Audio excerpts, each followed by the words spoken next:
aren't you? Hi to you, Stuart. And Syria, of course, we had the end of negotiations, didn't we? Geneva 2 in Geneva on Friday. And what do we see? Nothing less but one of the worst weekends of violence in the 3 years of the Syrian conflict. Look at this, the Lebanese paper on its front page, L'Orient Le Jour there. Silence on tue Alep. Silence, we are killing in Aleppo. And of course, we've been hearing of, we don't know exact death toll as yet, but barrel bombs have been dropped in a part of Aleppo, civilians killed, children killed. So another episode of horror at the very point in which the warring factions are coming together to talk about finding a way out of this crisis in Syria. And it's not just Aleppo, is it? Another paper reporting on the plight of people in Homs.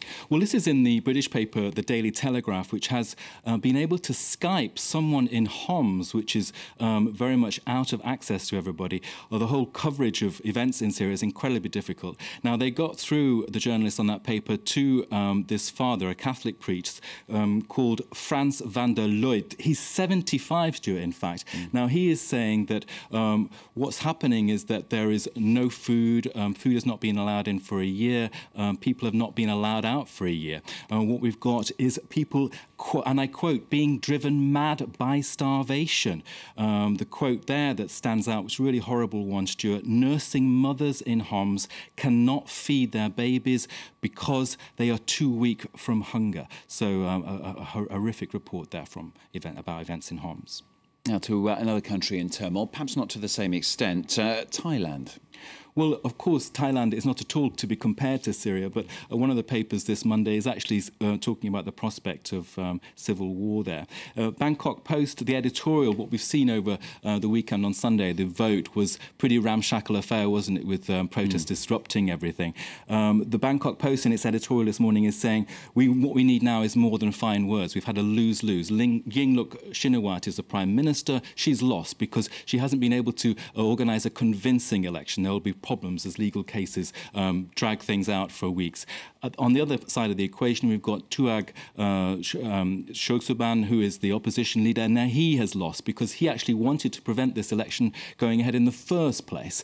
And the Bangkok Post there saying, forget all about this. The deadlock that we are seeing now must be sidestepped. We must go straight to talking about political reforms, and we need more than fine words. We need a concrete discussion.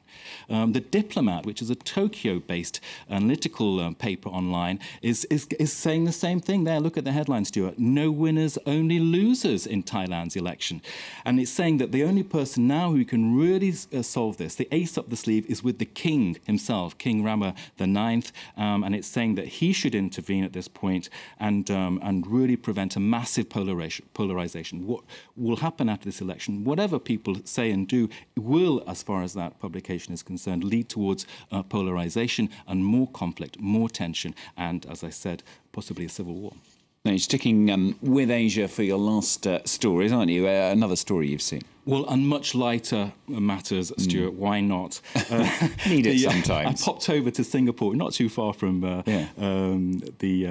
Thailand. There you can see the Straits Times, and it's that crazy headline there, a boom year of the horse for babies. Going to be a stalk. The Raffles Hospital in Singapore is expecting a 10% surge in births this year after the dreaded year of the snake. So the message there is that this is the time to go for a bit of kiss and a cuddle in bed to produce Singapore perhaps needing a higher birth rate.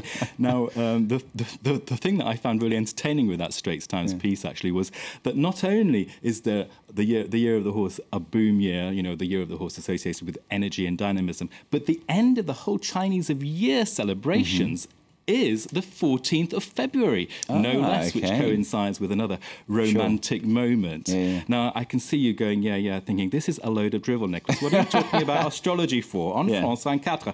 But this is, I found, also pretty incredible. The International New York Times, the cartoon of the day, is actually showing a cartoon of a horse saying that the year of the horse for 2014 will, there we can see the cartoon, will will actually result in the horse leaving the carriage and running off. And the issue for the Chinese there, of course, inequality and the whole question of how to run the economy in China. So that year of the horse has begun well and truly. We're all going to be galloping. I was going to say, cantering ahead as they are there.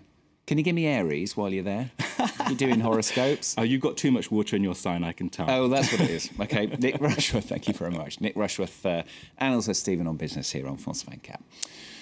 That's the very latest news from me. More, of course, coming up very, very shortly. The latest from Ukraine. President going back to work there after sick leave. Also in today's focus, we're going to be following the Volunteers Defence Forces who've been facing off against the country's riot police. Now, that's in a special report in today's focus with you in the next half hour. Don't go away.